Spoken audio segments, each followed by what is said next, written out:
Hello, everyone. Welcome to another episode of the Cybersecurity Recruiter podcast. Today, I'm joined by my good friend David Duncan. David, how you doing? Good. Yourself? How you doing? I'm good. I'm good. We've just been chatting off air, actually, haven't we? The weather's great in the UK, so I'm a I'm happy man. So yeah, it's all I'm good. jealous. I'm jealous of the weather. It's gonna be in the 90s here in Texas again. So Cool. It's nice to have you on the show, David. For everyone listening, me and David got on a call not yesterday, the day before, wasn't it? I think you thought it was the day pod. before. I think I didn't know what I was talking to you about, and we ended up chatting away anyway. And we were like, "When are we going to do this anyway?" And we were like, "Maybe 48 hours time."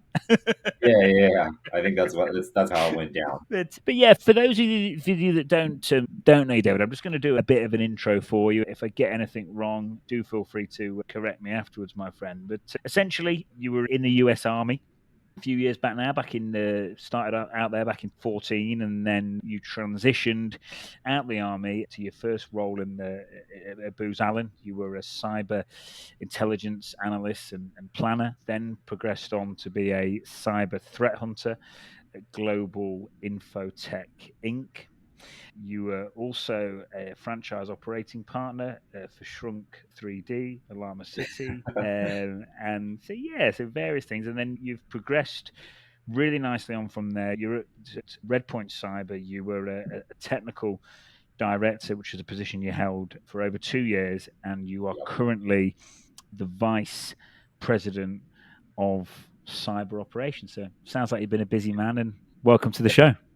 Thank you. Thank you for having me. And yeah, that's really a timeline on me. It was in the Army, actually, early as 2009, joined the Army and did a lot of different things there. And once I got out, made my way into cyber, but really via intelligence, because that was my background in the Army, doing strategic tactical intelligence. That's how I was able to push over to Booz Allen and do cyber threat intel there. And I guess the rest is history. Cool, man. Look, we're going to dive into your journey, David, and a few other things. I think there's a lot the listeners can learn from you. Long story short, to come from transitioning out the army to get where you are today, I'm sure there's been some ups and downs. I'm sure it's required levels of resilience. I'm sure there's been good times and bad times. So it'd be nice to get into that. But I'll start where I always start, which is what's life like day to day at the minute? What you're getting up to professionally, and what's a day like in the life of David?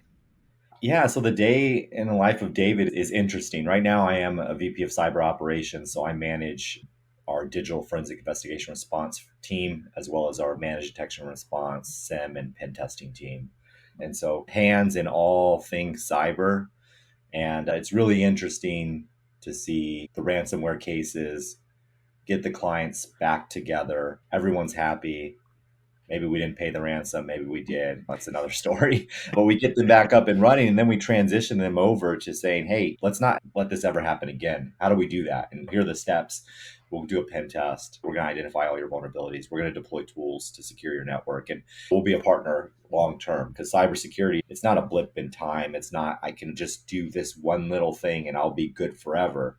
It's constantly evolving and constantly changing. I think, and that really plays into my personal life or really educational life. I feel like in cybersecurity, you have to be hungry to learn. The day you stop learning is probably the day that you're not going to be probably great at cybersecurity. There's always something to learn. There's always something to do. And so I do take courses online at night, even though I am a VP of cyber operations. And I think I told you this last time we spoke is Mm. I've been in CRTO now for, oh, I don't even know how long, just constantly back in and out and learning something and then getting in the labs. And then I'll take the test sometime and then I don't take the test. But it's been a battle. So that's really the battle there. And then personal life, I'm married and have 4 children, and I try to push them into cybersecurity every day, but they think it's lame or I'm lame. But that's just how kids are. But yeah, it's all good. Listen, a dad that can hack, you should on paper, you should be the coolest dad at the school gates, no? I thought so. They think it's like forming one day. Yeah. You see, RTO's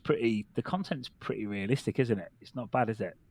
No, it's great. 0 point security, right? That's who's Mm. doing it. It's a guy out of the UK. I don't Yeah. even remember his name, honestly. Daniel, Rasta Mouse. that's Yeah, it. Yeah. I'll throw a plug out there for him. But yeah, no, he develops great content. The course is great. The labs are realistic, and that's what I really enjoy about it. Most of the courses and training I've done is more realistic based training, and than going to take a test that's realistic. You actually have to do a Yeah. pen test. Yeah, cool. And David, it's nice to hear you speak there because look, you're at VP level, and we've got different types of listeners. We've got some of my future clients or existing clients which are running businesses. We've got people trying to break in. We've got people at your level. We've got people that are at the mid and senior level, and that kind of thirst for knowledge, and to hear that you're still cracking on, you're still moving forward, you still want to learn. And I like to use the word complacency kills, and I think it's so nice to hear that you're still on it, you're still going after it. And I love hearing it because when I'm talking to guys and girls all day, it revs me up, because sometimes if I'm having a bit of a down day and I hear what some of the people out there are doing, and how hungry they are, and yes, balance is an issue, but it's nice to hear that you like that and feed off your energy. And it is important to keep that hunger there, mate, isn't it? It is, and truthfully, I actually use it as one of my criteria for hiring new candidates or new employees into our organization. It's something I ask them: "Hey, what are you guys working on? Are you studying for a certain certification?" It could be anything within cybersecurity or IT. Hey, I want to be better at networking. Great. They're not a network engineer, but they want to learn more about networking. I think that's great. So, like my guys on my team right now, Azure, AWS certifications. I have a guy right now in the SANS, I think it's the SANS Master Certification, Master Cert program for cloud infrastructure. And he loves it. And he brings knowledge daily on what he's doing there into our organization. So I think that's a key benefit of people just being hungry on their own. And at Redpoint, we do offer to pay for courses and things like that. Most organizations do, but a lot of these guys are coming into this organization already taking the initiative. And I think that's really what it is, taking that initiative. And it shows me as a VP here when I'm hiring is that, hey, these guys are hungry to learn and they're hungry to stay on top of the knowledge. Because again, it's always changing. It is definitely, and when we start thinking about hiring, doing things remote, you've got a bit going on at Redpoint in the minute, bit of a press release about some various amounts of investment and capital flying around. So as you scale and grow, these self-motivated guys and girls are vital. And yeah, it's the same for us, David. One of the things, we have various different steps when we're qualifying people, but yeah, one of those things is just because you're great this year doesn't necessarily mean you're going to be great next year unless you're on it. So yeah, I couldn't agree more, mate. It's really important, and there's just so many cool resources out there now as well. I know we were talking about hat tricks and AWS Red Team and stuff like that, but it's just there's that much out there. There's no excuse, mate, is there? I think not. I know one of the things probably your podcast you're listening to is like, how did David potentially get to where he got VP, right? And I think transitioning out of the Army, I wasn't actually a cyber officer or cyber practitioner in the Army. I was an intelligence officer. But when I got out, that transition to booze got me into cyber intel. And I said, this is really interesting. And I just went full force talking about, hey, taking that extra time personally, sacrificing personally. I went to school at night, got my master's in cybersecurity, did that. Something I wish I knew prior to doing that is really researching the different schools. SANS could have been an option. I didn't know about that. And I did use a lot of, probably have listeners that are Army or US military and they have a GI Bill. Look into what schools offer you. And then other things I think about is cyber is one of those unique jobs or career paths that a degree really doesn't matter. You could have 10 certifications and be, if you've been hacking for 10 years, pen testing for 10 years, you'll be fine. A degree is not going to teach you how to pen test. I think if you're going down this path, you can go down, hey, I'm going to get certifications, I'm going to get practical hands on knowledge. Or you could do a mixture of, hey, I'm going to do that. Plus, I'm going to get a degree in something. Nothing's wrong with getting a degree. I think it's great. It also sets you up for management and leadership because you're looking at different things, more of a big picture, architect, strategic. But I think the certifications for me is really what sets people apart because it doesn't show me that, hey, you got a certification. What it shows me is you put in time and effort into accomplishing this. And more than likely, you put this time and effort on your own accord. It wasn't time and effort that you have a family, you have a job. So this is something you had to do on top of everything else. So it shows me that. And so that's what I did. I got my master's at night. I got certifications in pen testing and threat hunting. And that's how I was able to move over to that global infotech where I did threat hunting, assisting in pen testing, a little bit of forensics, a little bit different forensics because what we were doing there was just different, just government based work looking at foreign adversaries. And then moving over to Redpoint, right? I came in as a senior security engineer, became a director of Redpoint Labs, which was our MDR and pen testing. A little bit of shuffle in between in the company, right? A growing company, new company, a startup.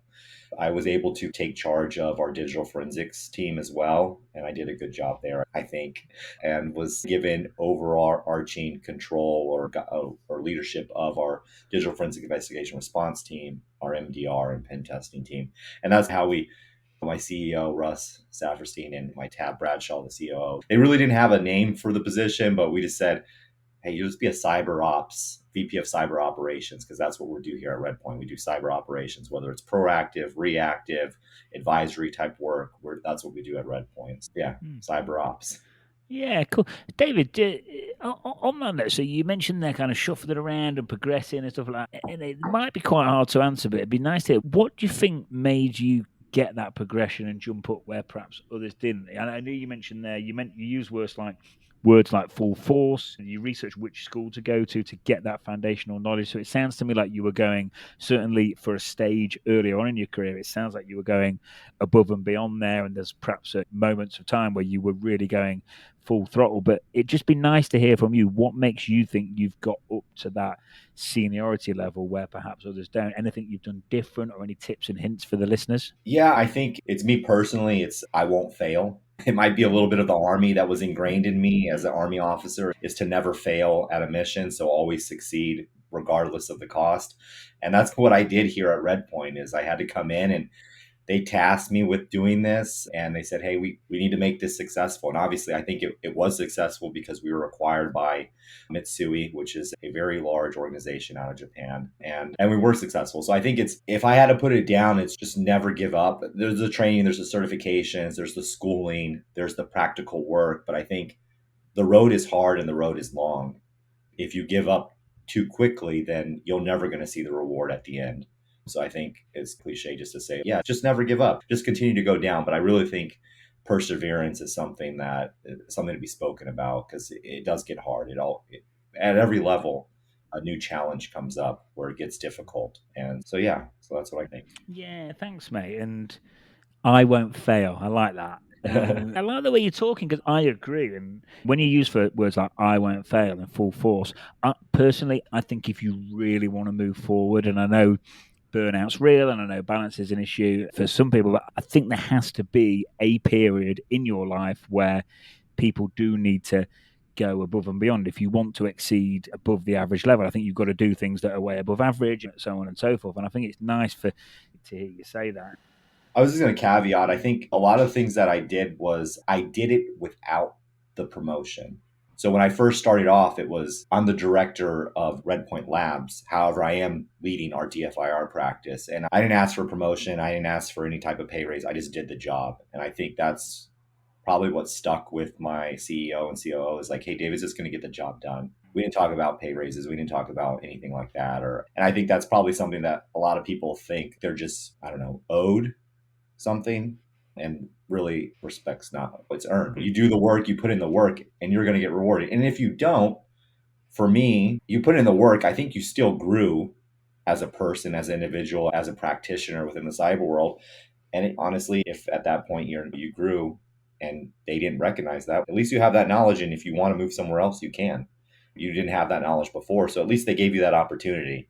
But I think most organizations will see that within their employees. Hey, this person came in here and really took care of us, and we're going to take care of them. And that's what Redpoint did for me. And Thanks, mate. It's a really good point. Essentially, you're focusing more on the process and doing a really good job as opposed to the end result. And if you focus on the process for long enough, and the end result will just naturally come. And it sounds to me that's exactly what's happened. And if you are in it through it, which I think if you're listening to this podcast, you're in security for the long run, you care about your progression.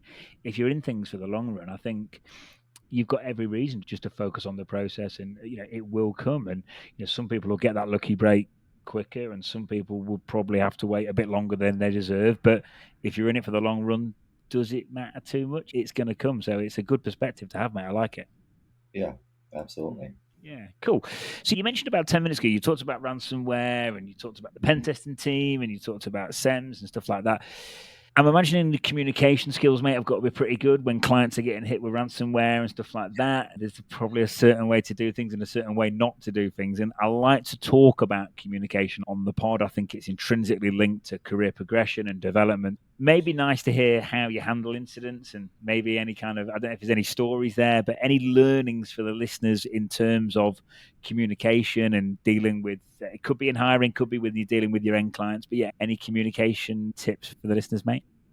Yeah, so I tell my guys all the time. We actually just promoted one of my team members, Frank Brennan, to a cyber ops manager, and he came in as a senior security engineer. But what I told him when he joined, I said, just be cool, calm, and collective. Be the expert in what you know you do, but you always need to remain cool, calm, and collective. Because in ransomware in particular, the client's hair is on fire. They hadn't slept. Maybe they went a whole week without notifying anybody, and their IT guys are just hammering away. They don't know what they're doing. They're unplugging things, turning things off, and they're like, I'm lost. I don't know what to do. And so they finally call us, and we get in there. And off the first call, I really try to set the tone of, hey, we're here to help you. We're going to be an asset. We're going to be an ally. I work for you. Anything you can't do or don't know how to do, we're going to take on for you. And we're going to get you better. And we're going to try to do things in parallel. I always say in the DFIR world, I have three bosses. I have the client who is the victim. I have the breach coach, who's the law firm that I assist, and really they're all looking for different things. And then I also have the carrier, the insurance carrier. Again, they're all looking for different things. The breach, the victim, I just want to be up and running. That's every victim I have, every client I have says, I just want to be up and running. And I want to be up and running yesterday. And I say 100%, we're going to get there. And then I have the breach coach that says, I really just want to know what data was taken because I have to inform. There's regulations that come into play depending on what data was accessed or removed from the network. So just tell me about the data. Of course, they want to know about everything else, but they're really focused on the data. And then I have the carrier says, I want to help the victim, but I want to keep costs down, right? Unspoken rule. They obviously want to keep costs down. And so I try to go in there and we do things here differently at Redpoint is really do a lot of things in parallel. There's a lot of parallel work that's being done so that we can get the client back up and running, but simultaneously so that we can understand the data, what data was taken, how the threat actor moved through the network. And we focus on really five things. It's initial access, privilege escalation, lateral movement, execution, and data exfiltration. And those are the only things we have to focus. If you look at the MITRE table, there's obviously other columns there, but I focus on those. And I took that from my pen testing experience. As a pen tester, when I got on a box, right, I'm going to elevate my privilege. I'm going to get that initial access. I'm going to elevate my privilege. I'll move laterally. I'm going to execute some things, really not ransomware because that was not what I was doing. And then if data exfiltration is part of the engagement, it would conduct data exfiltration, right? And so you go through that whole process. And I think, back to your point is communication is really key. And working in a remote environment, we get on calls like this, Zoom calls, Teams calls, but we're rarely there on site with the client. It happens very few times where we're on site with a client. And when that happens, it's great. One of my guys goes out there. They're great. Again, they're cool, calm, and collective. They're experts in their field, and they go out there and the client loves it. In this remote environment, I help clients all over the world. We have to be able to remain cool, calm, and collective and keep everybody down. As a matter of fact, I have guys right now on a kickoff call for a ransomware investigation, and they're doing that right now. And it's actually one of my guys, the guy that I just promoted. He doesn't really need me anymore. He can execute on his own, and I think it's a great thing, right? I brought him in here to do that, and so he's doing a great job. But I think the same thing applies to pen testing. Is a lot of people think I'm just going to pen test. I'm just going to be on the box and pen test and all day long. But I think the really good pen testers are the ones that can not only conduct the tests, but communicate to the client, and not only communicate, consult the client. Tell them, hey, we identified these vulnerabilities when we exploited them, but don't worry, I've identified remediations for you, and here's how you would go about it. And I think that's to get from just being a regular pen tester to being a consultant pen tester and moving up the chain to be a senior pen tester or executive director or director of pen testing. You have to have that. You have to be able to do the job. You have to be able to understand the business aspects. It's not just a pen test. Obviously, it's a business. And then you have to be able to communicate to clients, peers, and leadership, right? And so that is really key. Communication is key. And a lot of people think cyber is just hands on keyboards. And that's great. It is for a certain time. But as you want to progress in your career, you're going to have to learn the other things too. Definitely. David, there's loads there. But first of all, shout out to Frank Brennan. He's got his promotion. Now he's on a ransomware kickoff call on his own. Like, he's doing all right. Yeah. He's doing all right. Yeah. He actually scoped it before, and then he told me everything that needed to be done. We sent out the statement of work, and now he's on the kickoff call. So they're in there. Right now, probably what they're doing is setting up access in the environment, making sure the client's calm, and making sure the client understands our priorities of work. Yeah. Shout out to Frank. Cool, calm and collected. David, when you hear you breaking down, you've got law firm to deal with, you've got 3-4 different parties that you're trying to keep happy. Like it really is, mate. There's a lot to it, like the communication piece. There's so much. I think that you mentioned there about being a consultant, and I can relate to this in recruitment, because you don't just want to be a yes man or a yes woman. It's sometimes you got to push back, and it almost goes back to kind of getting comfortable being uncomfortable. Was that something you were able to do straight away, or was it a skill set you had to refine and enhance? And if so, how did you do that? Because I know what it's like personally, when everyone has those awkward calls, life isn't perfect, and you have to push back and say stuff to customers and clients in a nice way to get the best results long term. And yeah, how did you go about that? Was that a skill you had to learn? I mean, I think everyone has to learn that skill. I fortunately learned this skill early on in my career as an Army officer. Okay. As an Army officer, you come out of college and you're in charge of 30 grown adults, 30, 40 grown adults, and you're a young kid right out of college. And so you have to learn quickly on how do I manage people? How do I communicate with senior leaders? And I think really, for me, really the Army is where I learned a lot of my communication ability, my consulting, my ability to develop rapport with people. I was in Afghanistan, I was in Iraq, and I had to develop rapport with local Afghan army because I depended on them because I was a small team with them, but developing rapport with the people you work with. So that's really key for me is when we go in there. And I think that's why Redpoint does so well with our clients is we develop rapport, friendships with our clients. I'll tell you, Frank, he's an interesting character. We had one client in particular, their CEO, he loved to dye his hair different colors. He has a very high LinkedIn profile. But he had his hair, I think, green for St. Patrick's Day. And Frank was like, you know what? At the end of it, I'm going to dye my beard pink. He didn't tell me this until after the fact, because I said, man, why is your beard look a different color? He said, I tried to dye it pink, but it only came out red. And he did it for the customer just because he developed a relationship with the CEO of that organization to where I'm sure they still chat with each other to this very day. And so that's really what I think it is developing that rapport and putting yourself in the place of the client, understanding where they're coming from, seeing the work you deliver through the client's eyes. And if you could put yourself in their shoes and understand where they're coming from, they're not tech savvy. This just happened to them. They've never been through a ransomware attack. They don't understand what's going on. They didn't even know really about cybersecurity. I always get this. Why was I attacked? A small accounting firm, small law firm.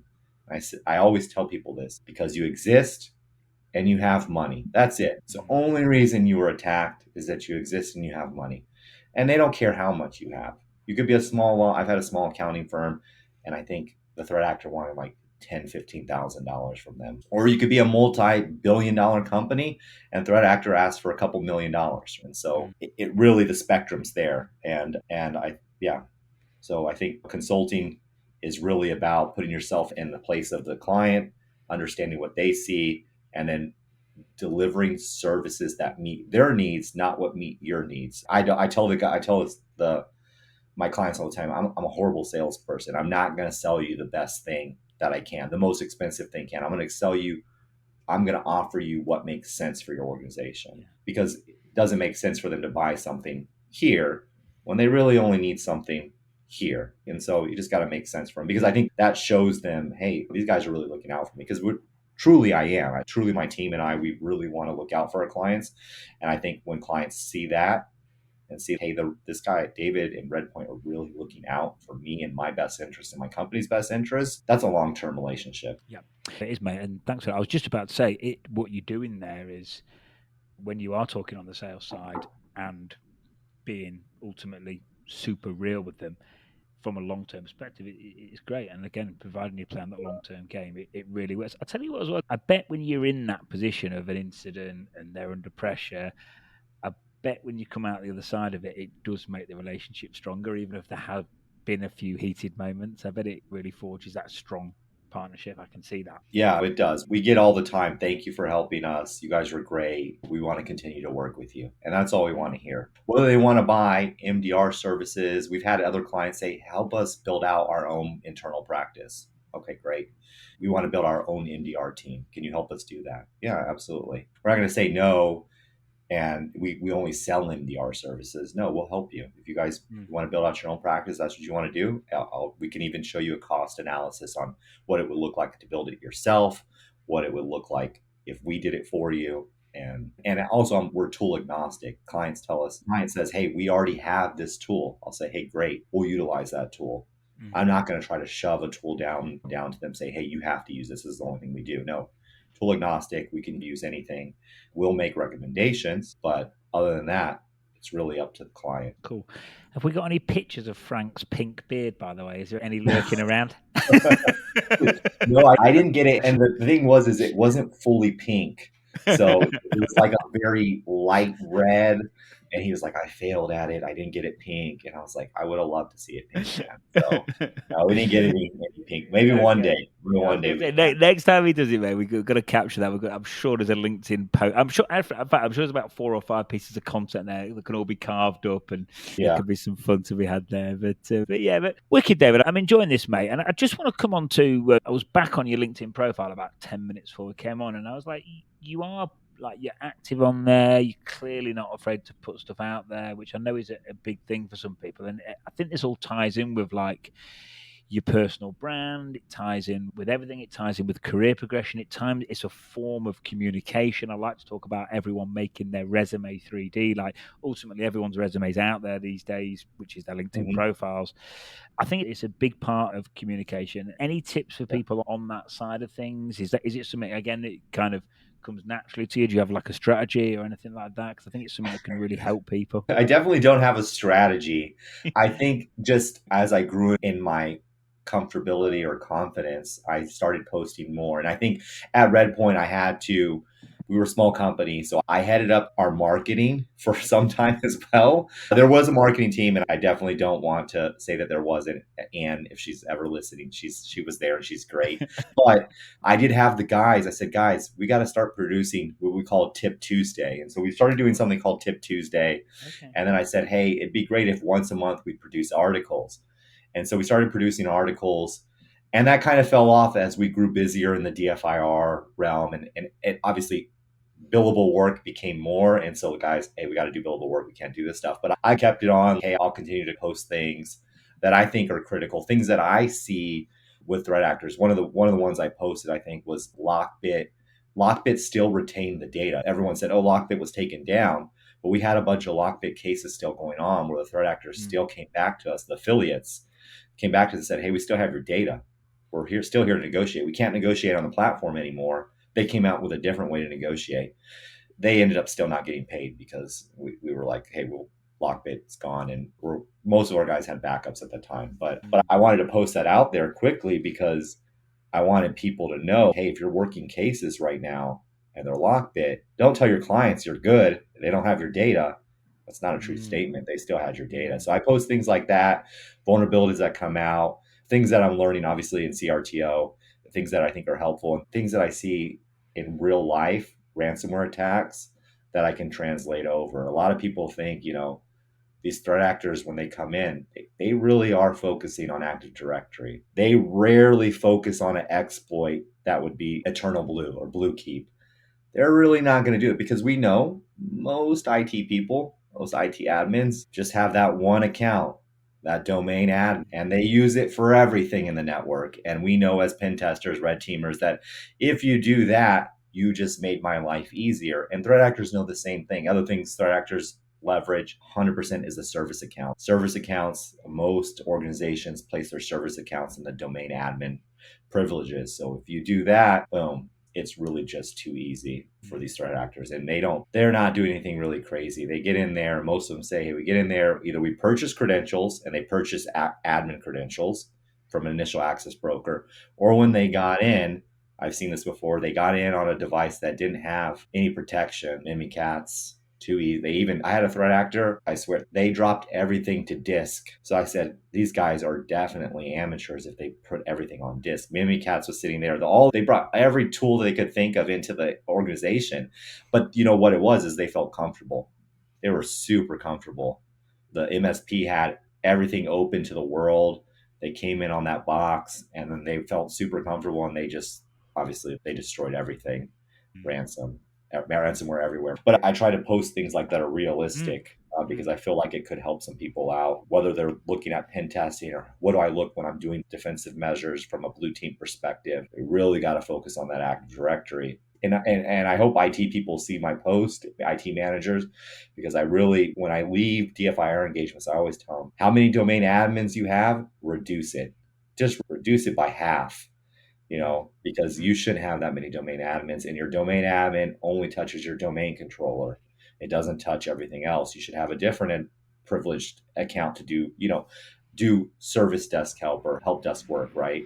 A lot of people don't know that. And so we at Redpoint, we always leave our DFIR engagements better than what we left it, better than what we came to. So we always give them recommendations. It's free of charge. I don't charge them anything for this. I give them recommendations on, hey, you should do this. And we also tell them all the vulnerabilities that exist in their network. We don't tell them exactly, we tell them, and it does list out the remediation, so they could go in there and fix it, but we always provide that to them because truthfully, we don't ever want to see them come back and have a ransomware attack. I've only had, I think, 2 clients that I've had where it was a back-to-back type thing. Got a ransomware attack. We told them what to do. They didn't listen. We got another ransomware attack or business email compromise. Usually that's what happens. It's a business email compromise, and then months later it's a ransomware attack. And we know credentials and ransomware. So yeah. There's a lot of talk about hacking ADs and getting good at hacking ADs, and I think in general they are, like you said, they're just generally so vulnerable, mate, aren't they? Look, there's a lot of pen testers that are passionate about hacking them for all the right reasons, so that should be helping. But yeah, a lot of issues there, isn't there? Yeah, absolutely. There's issues, and I think it's really we as humans make things to work, right? The boss said, make this work. I got to make it work. I had one client, their MSP, it was a quote unquote manufacturing company in the electrical space, but their MSP put a server outside of their network, but that then allowed access into their network so that their remote employees could log information when they were doing billing or doing work out on remote sites. It could feed up to the server and then back into their database on the inside. And it was SQL database. And there was no multi-factor to get in, and it was connected, and the usernames translated right through. And so obviously the threat actor had a field day with that one. They just, hey, it's here. It's too easy now. And so I think a lot of people we make things to work. And when it works as an organization, it works. Clients happy, we're happy, everybody's happy until they realize it wasn't secure. And they only realize that if they did a pen test. But a lot of organizations don't do pen tests. They never think, I'm going to be a victim of a cyber attack. Why do I need to be worried about that? So they probably either A, never done a pen test, or B, the only other way they find out is through a ransomware case. And that's the worst day in their life for a company. Yeah, definitely. I think there's a constant trade-off, David. With people that aren't in security, there's a constant trade-off between practicality and security, isn't there? They're just, like I say, they're trying to get things done, or the boss said so, or whatever it might be. And it's just when that balance tips too much the other way, issues occur. Yeah, you just leave yourself vulnerable. Yeah, definitely, mate. Cool, mate. On the hiring front, David, so you've mentioned, look at certifications, look at people still being hungry, looking at the communication piece and stuff like that. If people are listening and maybe they're applying for a job with you, or maybe they're applying for a job right now, what other stuff are you looking for? Could be for a pen tester, could be for blue team or red team related stuff. Any other tips and hints for the listeners about how they can create more self-awareness about what areas they should focus on and what you look for when you're hiring folks? Yeah, I'm not going to put my job post out there that says it's an entry level job. I require CISP and 10 years of experience because that's unreal. I see those job posts all the time and I scratch Yeah. my head and say, how does that work? Entry level job, you require CISP, you're paying $70,000 a year and 10 years of experience. It doesn't make sense to me. But someone needs to reach out to them and tell them that's not going to Mm, work for mm, their hiring needs. Maybe yeah. you, We'll but tell them. We'll both tell them together. We'll do it this afternoon. is it really depends on the level. Entry level, I'm looking for that real hunger. Hey, I'm getting certifications. I've gotten certifications. I'm working on certifications. I've also, they don't have to be a developer, but hey, I have a GitHub page because especially pen testers or even blue teamers, I have a GitHub page because I developed X to help me. And that's great. Mm, For mm, me, a degree, no degree, so entry level certifications and hunger and willingness to come in here and learn is what I'm going to look at over anything else. If you had a degree, I'll just put it this way: if you have a degree, a cybersecurity degree, and no certifications, nothing in the pipeline, you don't do anything outside of that, I'm going to pass you up for someone that might not have a degree or is working on a degree, working on certifications, has one certification, has a GitHub page, maybe they post stuff on LinkedIn that's worth people looking at, and they're trying to grow the community and grow themselves. I'll hire that person over someone that just has a degree and mm, nothing else. And again, nothing against just having a degree, but in the entry level position, I need to see that hunger and desire that you're not going to just come in here and be like, yeah, I got a job in cybersecurity. So when do I get to become a CISO? When do I get to become a senior pen tester? No, you're going to work up here. And so that mid level range, I'm looking at combination. Obviously, we're in a business, so it really depends on where I'm going to fit you. But do you have that core foundational knowledge? Are you still hungry to learn? You're in the mid level range. Are you still hungry at learning? So I hired a mid level, one of my other cyber ops manager. He came from, we worked together before. Then he went off and started working kind of public or private sector. It was a couple $1 billion company and doing secure enterprise security, cybersecurity. And I brought him over here, one, because I knew him and the work that he produced, but two, he always hungry at getting certs. He's in SAN certification right now, and he's a manager. So you got to think, if a manager is doing this, everyone under them should also be doing it. And personally, I try to set the tone as a VP.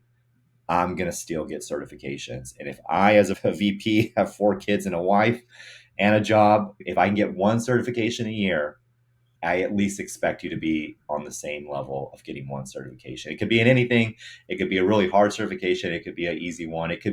I will even take like a course. I went through a 5-day course and I got something at the end of it, but I learned a lot and I got documentation. I'm going to apply it. I'll take that. So really, again, it still for me centers around that hunger to learn.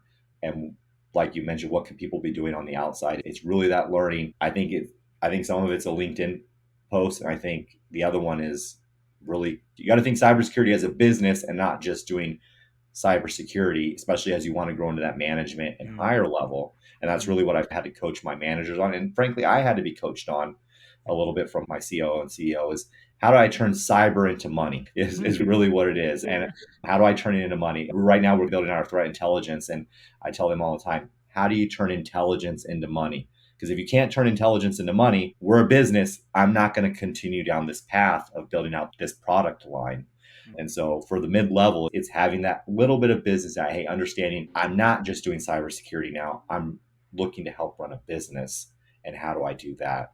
People management, communication. I think communication is key. A lot of people think cybersecurity people are just behind a keyboard, but I think there's a lot of great cybersecurity voices. You're one of them out there on LinkedIn that are out there communicating to the community about cybersecurity, about the path forward and how to get better. And I think that's key as well, as being able to communicate. Thanks for that, David. And yeah, I think that commercial awareness or kind of some form of business acumen, it is essential. Man. I know whatever form of consulting you're in, whether it's a recruitment consultancy or a cybersecurity consultancy, to have that understanding really helps. I think to have an understanding of how your clients make money, I know from a recruitment standpoint, it's so helpful. If I understand exactly how you make money, it makes the hiring side of things 10 times easier. It is just so Mm-hmm. important. And even when you're talking to clients, if they can see that you've got this awareness, again, it just installs credibility. It means you can do a better job. It's just miles better. But on the hiring point, so hunger, certifications,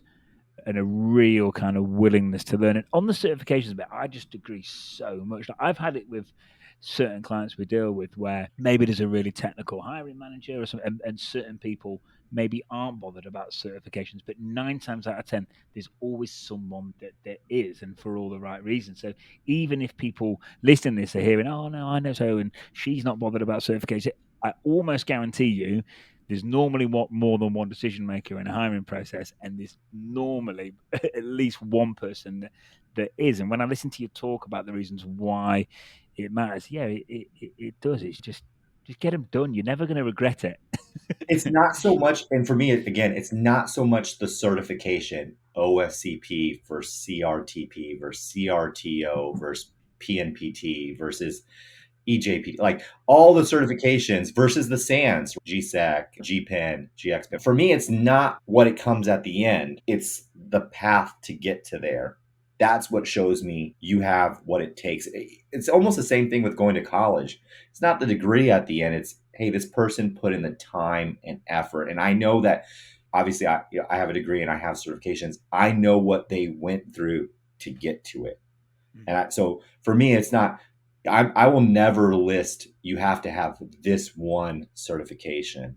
I'll say you have a certification in penetration testing. And what is it? Some will say that others way higher than others. I'm not going to bash any certifications out there, but I'm going to look at them. And I'll tell you, I think personally, I think practical certifications are better just because it requires, I've done the Sec Plus cert. And for me, when I did that, it was read it all, go take the test. Yeah. Study, take quizzes, go take the test.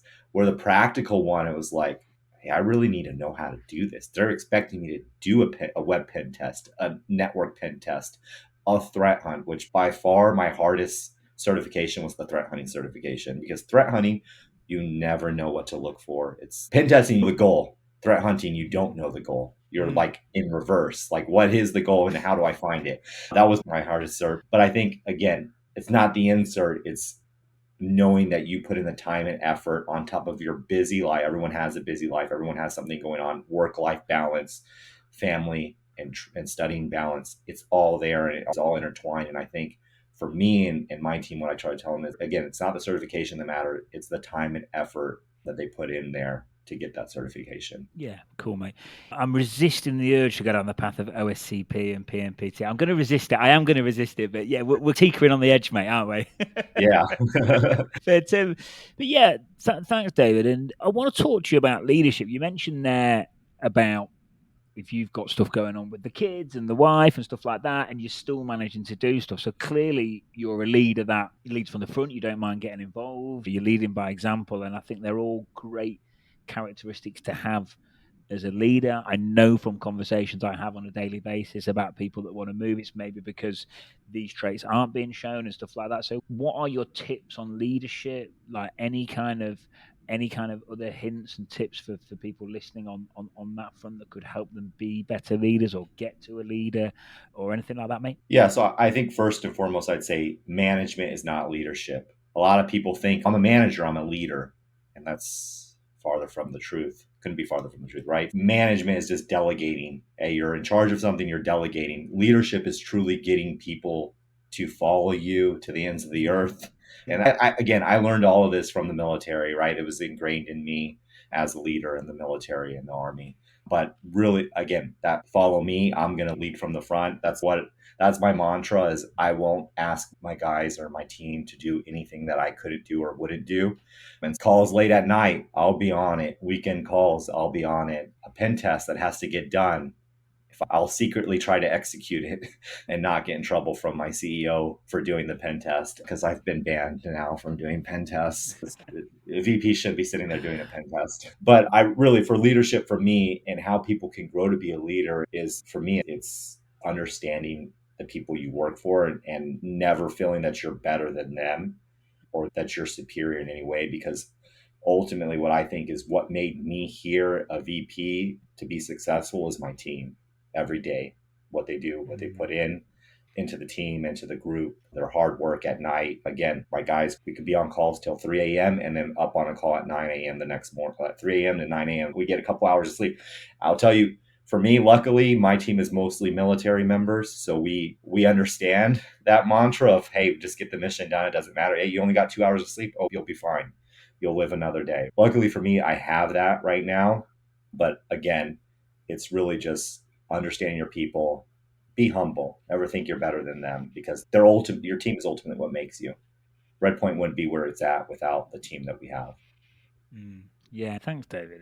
One of the things about doing this pod is it's good for me because I hear you say stuff like that, and I know you'll be helping the listeners, but you're helping me as well. It's really nice to hear you say that, because I think it's ultimately just about staying humble and like just sticking to your values and like working hard and, like I say, just really putting yourself in the other person's shoes. And I suppose if people get promoted quick, maybe like ego can take over and stuff like that and lose a lot of these things. But it's almost just like having that self-awareness, checking yourself and thinking about it from the other person's opportunity and the other person's point of view.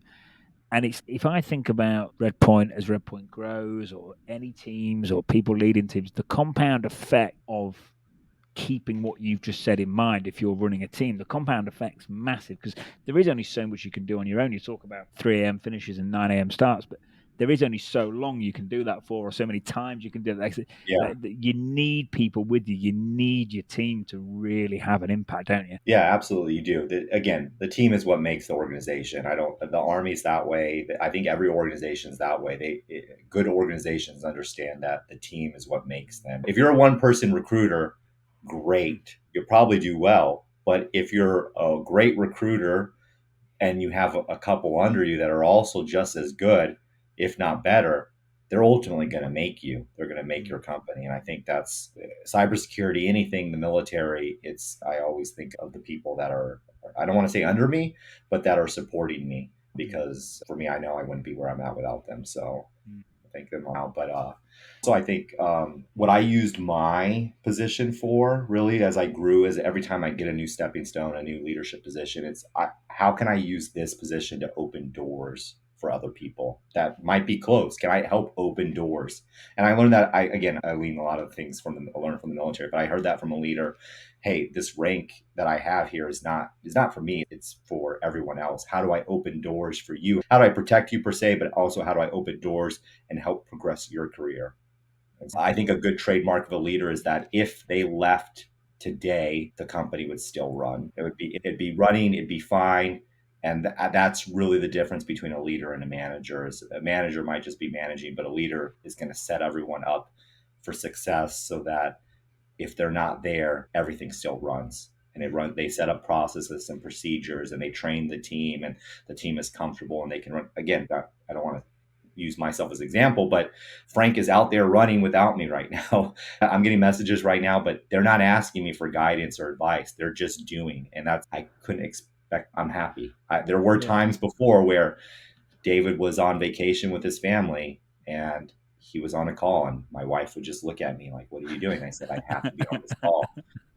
Well, don't you have people? I do, but they're not ready yet. And so we brought people on to be able to take that role and move. And so that's really what I think it was. Yeah, definitely, mate. And thanks for having that bit of it, because I think it's nice to understand. It's important to understand it is a journey as well. Like I say, you can't just expect to have people in certain positions and everyone just plug and play, off you go. It just doesn't work like that. So it's nice to hear you say it is a bit of a journey. And yeah, Frank's getting some airtime. I think you should. Honestly, you should probably talk to him. He's not a pen tester, but that guy does a lot of things. Yeah. Just one other plug on him. He infiltrated a Russian hacking group forum, speaks to them in Russian. Obviously, he uses a translator, but he's there learning things from it. These are the things that Frank does. Just again, no one told him to do this, and that's what I love about him. If you bring someone in cybersecurity, just no one told him to do this, but he just said, "Hey, I'm in this hacking forum with these Russians, and I'm learning lots of things." And I'm like, "Cool, yeah, that's great. Bring it on. Like, I'll learn more from you." Yeah, he's taking recon to a whole new level, mate. Yeah, for sure. He's wild. He's thought of some crazy ideas, and I'm like, I don't think we can do those things. Cool. So, the hands on keyboard. How often do you sneak your hands back on the keyboard then, even though you're not meant to? Is that a common occurrence, or am I not allowed to ask? On the DFIR side, not so much anymore. I've done a couple. I did have to over a weekend do a forensics case because we had to one of our employees left and we had to get something going. But hacking wise, I usually just will pop in to see what's going on. I'll log into the Cobalt Strike instance, and sometimes I just dream, and then I'll see what they're doing, what beacons they have up and running, what they've looked at, but not so much. For me, really, where I now have to get my hands on is the training. So I just get on that and plug away and just go to town. But MDR, I do get some time on there, especially the guys. We're a small, nimble team, but if something happens, I'm always there to help. And the guys know that I'll always jump on and start looking through, even though I'll be asking them a million questions. Hey, how do I do that? And they're like, I'll just do it. Yeah, they're cool. I know, like I say, strictly speaking, if we're talking about leadership, I know you maybe shouldn't be doing that, but I think it's cool, mate. And I know the team will actually have a different level of respect for the fact that you know how to do that and the fact you miss that and you want to do that. I think it makes that connection with the team stronger. I think it's good. No, it does. Definitely in cybersecurity, it's, hey, David can come in here and do this if we have to. He can do this. And okay, great. I can do it. I don't get to do it. I'm sad that I don't get to pen test anymore for sure. DFIR, it's a fun thing, but again, it's very high stress levels. So it's a high stress level. New case, you have a low in the case, your stress level go down. New case, high stress level.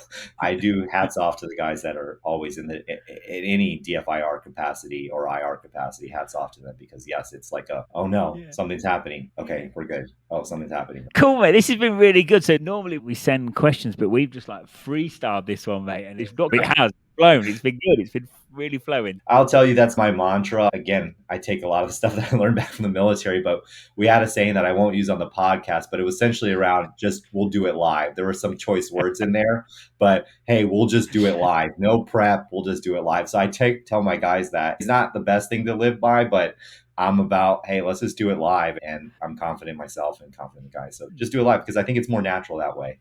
It's not staged, and people can really understand where I'm coming from. Yeah, definitely, mate. I know I promised you an hour. We've already gone over it, so I'll make this one of the last questions, mate, or if not the last. I know you've mentioned a few learning resources, but any podcasts or books, and it can be like technical security, whatever. It doesn't have to be, just anything that's helped your career the most over the years at any point that could help the listeners. Any books or resources, mate? Yeah, so I'm actually looking at a couple books. So things that I think from a business aspect, and again, I learned this all from my CEO and COO, but it's From Good to Great by Jim Collins. That's a great one. And then he has another book, Built to Last. Those are great books. One that I'm about to start is Lessons from the Mouse. It really tells you from a consultant perspective or just a business perspective how to look at your processes and procedures from a customer's view, from a client's view, because they are not, you might know everything about cybersecurity, and that's great. They don't. And so you have to be able to flip it to say, hey, I don't know anything about cybersecurity. How do I convey what I know so that people know what I know? So I think those are a couple of books right there. There's another one that I just finished, Extreme Ownership. I think that's a great one. And then podcasts that I listen to is Cyberwire Daily. That's my go to listen to usually I listen on daily. When I had to drive my kids farther to school, I listened to that in the school, and they hated it. They were like, why are you listening to cybersecurity? And I'm like, I was honestly just hoping that they would be like, oh, this is cool, but it never happened. So I'm still just a weird dad. Actually, one that I use daily, a book, going back to a book, Never Split the Difference. And that's negotiating, right? And so that transpires or translates across your life. But I personally use it when I negotiate with threat actors. And I do a very good job at getting them down to less than 50% or less. And it's worked. It hasn't worked to where I got them for pretty much nothing, but I have gotten them for at least 50% or less. And usually it's 50% or more is what the going rate is. And then training, for me, I think Try Hack Me is great. Hack the Box, right? If you're in pen testing. TCM Security, I can't speak better for Keith Adams and what he's doing there. I know, to plug for him, I've been following him since I was at Booz Allen, essentially, like when he was first started off, just like on YouTube, who is this Heath Adams guy and what is he doing? And watching him grow has been awesome. And then INE Security, which used to be eLearn Security, that turned into INE Security, right? They were purchased. I think they have a great platform to go out there and learn. And Zero Point Security, great, obviously. And there's a lot of free resources out there to do. And the one thing I like about, again, I don't want to plug a certain company, but TCM Security, I like Heath Adams security certifications low, training low, to where anyone can afford them. But there's other organizations out there, we don't have to name names, that are so expensive that an entry level person could never afford them unless they ran into some money somehow. They sold a kidney, they sold one of their children, and it was really no way to get these certifications, or they have a company pay for it. And so for me, I like the companies that are out there saying, hey, I'm not trying to make a fortune off of training. I'm just trying to empower the next generation of cybersecurity learners.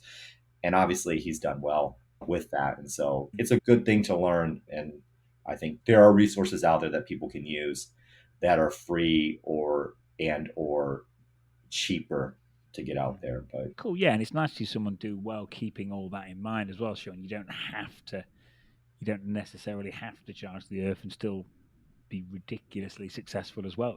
It's good. Cool, mate. All right, David, you think we've about covered everything, mate? yeah, I think so. I think we did. Yeah, we did, mate. No, I really enjoyed it, mate. And yeah, it's Friday, so I'm gonna ease into the weekend, mate, as I'm sure you are. And yeah, thanks for your time, mate. And I'm sure we'll speak again. Yeah, absolutely.